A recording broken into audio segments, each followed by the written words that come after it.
Sometimes we take things for granted.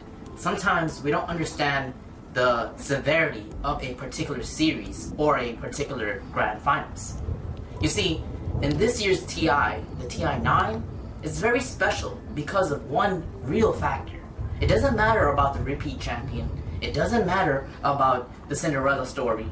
What really matters is the TI7 champion Team Liquid going head to head against the TI8 champions. Now that's the most important part. Let's go back a little bit.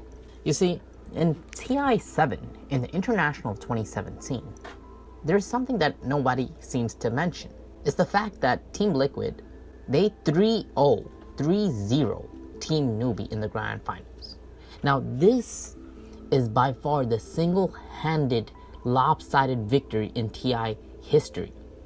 No other team has ever destroyed another team in the Grand Finals so one-sidedly. Now, fast forward to 2019. Fast forward to 2019 and this year's International. This year's International was between two different teams. The TI7 Champions versus the TI8 Champions. Love it! 거의 갈아타지 OG. Just touch it. Yeah. OG! Your TI8 champion!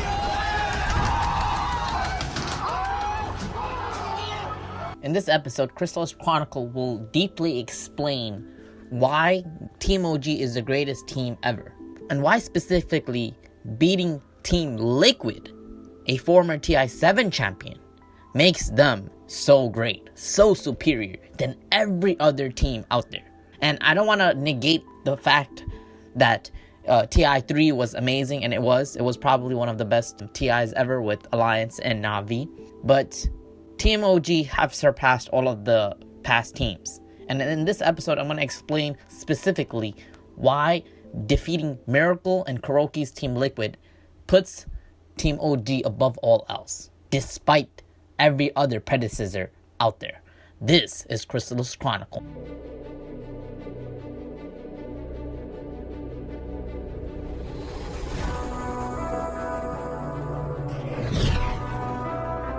Now, granted, Team OG looked to be the favorites, and in fact, they were. But this goes beyond that. You see, there's a lot of little instigators or a lot of people that talk a lot of gibberish or, favor their teams. You see, many people often said that, hey, Team Liquid was the best team in TI history, especially at TI7. And then you got to see TI8's Team OG. Their roster was shattered into pieces. They pull it back. That was such a crazy ending. I don't know. When OG won the International, nobody clearly said they were the favorites because they were winning every series by, pure luck. They were winning by slight wins, epic comebacks after epic comebacks. And because of that, we labeled TI8 Team OG a Cinderella story, something that was out of the blue. Great, but then you go to TI9 again, and you see these two champions go head to head in a battle like no other. You see, the International of 2019, it wasn't just a victory for Team OG, but it was something far greater. It was made to end the criticizers, the gibberish talkers, the people that favored Team Liquid, people that favored the TI7 champions over the TI8 champions. Now this goes back to the argument that, hey, Team OG never won 3-0. And perhaps they never will. You see, what makes Team OG special is adapting to another opponent, adapting or creating mind games. In one of the interviews, they say they love the chat wheel. Why do they love the chat wheel? Because they get into the minds of their enemy. It messes with their mojo. I'm excited for the chat wheels. One day. Is there one in particular you're waiting for? Please give some lakat. Lakat Matatak. Lakat Matatak coming back. I've been missing it, man. I felt naked. I've been sending him emails every day. Gabe Newell. From Lakat Matatak. Matatak. Yours sincerely, Normaline. Now, these two teams, they don't have anger towards each other. Let's get that clear. There was this little story that Kuroki even told at the International, and I'm going to play a clip of it real quick. No Tail's ready for you in the grand final. He told us in his interview that Liquid is who he's been waiting to face. Yeah, but basically after the group stage, Note and I met in the balcony and saw he was in the upper bracket. I was like top 16. I asked him to wait me in the finals. Like I'm gonna like try to go there all the way. And I mean, I hope we can do that. This is like a movie. Meet me in the finals. But basically, KuroKy and Notel, they were talking together. And when they were talking together during the International 2019, at this time, KuroKy was already at the lower bracket. They seeded lower bracket, while at the same time, OG was at the top bracket, at the upper bracket. OG was demolishing everyone at that moment, and Liquid didn't look too bad either. In fact, Team Liquid were doing the same thing they did at the International 2017. Yes, folks, they were destroying every team in the lower bracket. Now, many people don't know how the format works, but I'm going to show you a little clip of it. Basically, you can go through the lower bracket and win against everyone, and then hopefully you meet into the grand finals. In the grand finals, you can meet the upper bracket champion. So, Team Liquid, the lower bracket kings, demolished everyone, including LGD Gaming, Team Secret, Evil Geniuses, everyone. Everyone that was in their way, they destroyed them all. So when they met at the grand finals, it was at the peak of both of the teams. No criticizers can say that Team Liquid is the superior team. They cannot, because it was proven. It was proven at the International 2019. You're going to be getting your wish. You're going to be facing No Tail in the grand final.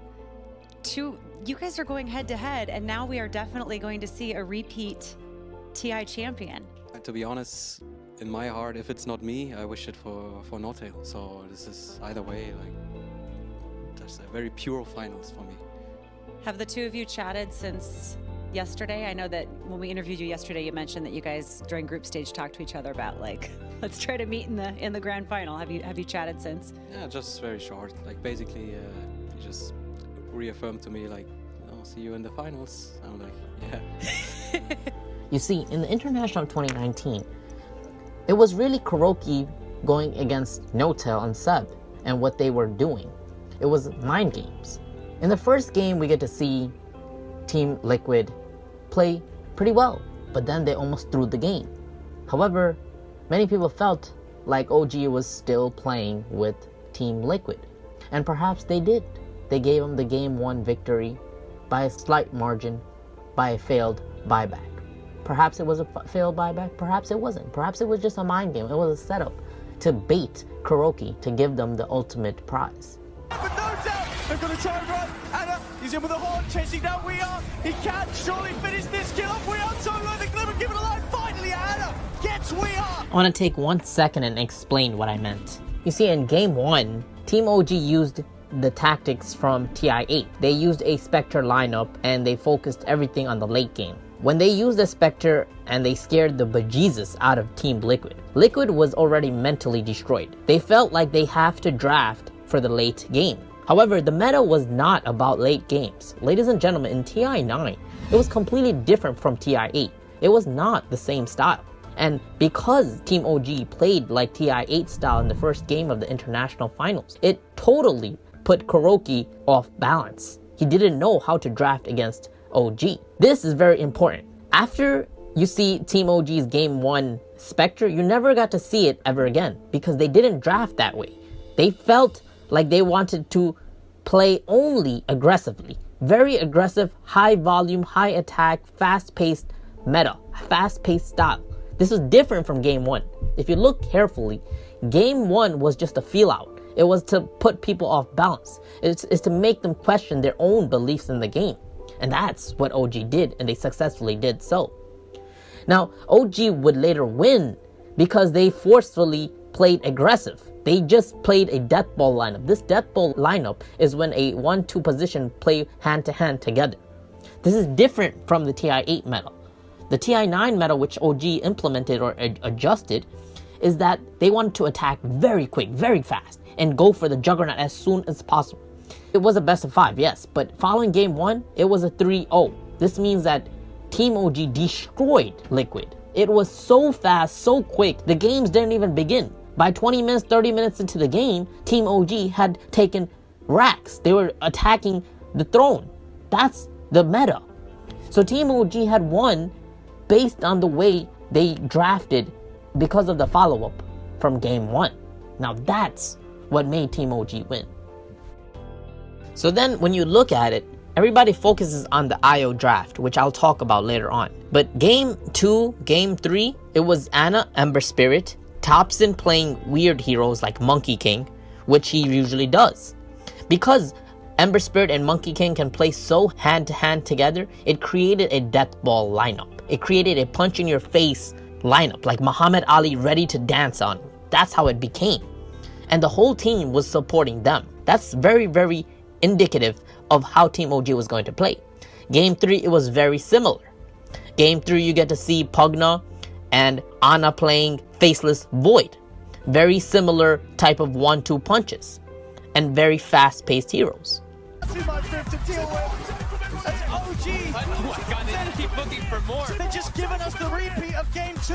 In the same exact area, at the same exact time.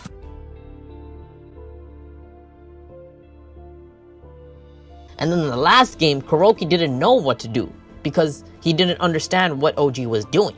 Then OG pulled out the Ana IO, which was by far the greatest carry in TI9 history.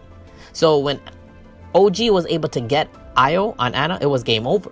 But the way it happened, the way it was led up to it, was because of the way OG was drafting, because of the death ball lineup, because of the mind games they threw off Team Liquid with that Spectre game 1. That's the critical point. You see, Team OG had won the game just from the first game alone. And that is what makes Team OG so special. They were able to adjust to the enemy as the game was going on. The grand final itself was a whole different series than the entire international. That series, that best of 5 series, is a whole another playing field. And only the greatest teams could ever wish to lay upon that feature. Now this goes back to show that the OG versus Team Liquid, TI7 Champions versus TI8 Champions. Team OG are by far more superior than Kuroki's Team Liquid. That 3-0 proves to be nothing when faced against Team OG from TI9. And let's also make another thing clear.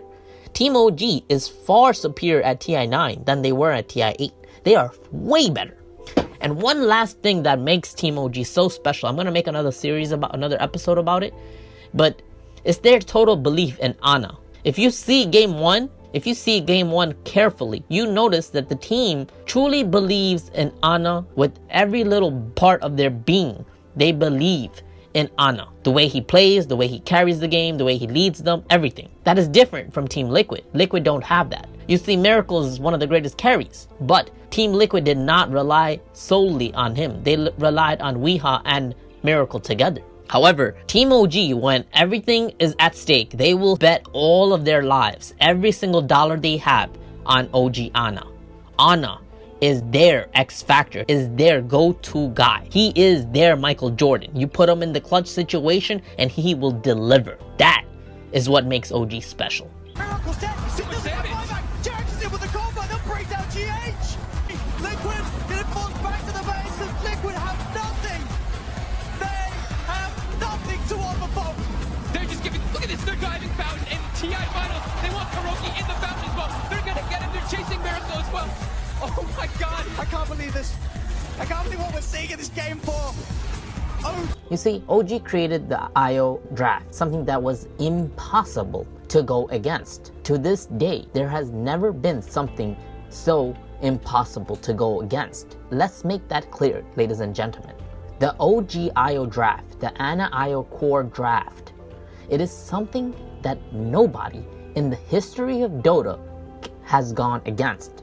When OG plays this hero, it is a sure victory. And this was proven time and time, over and over and again. In fact, Team Secret even tried to copy this, and they failed to do so.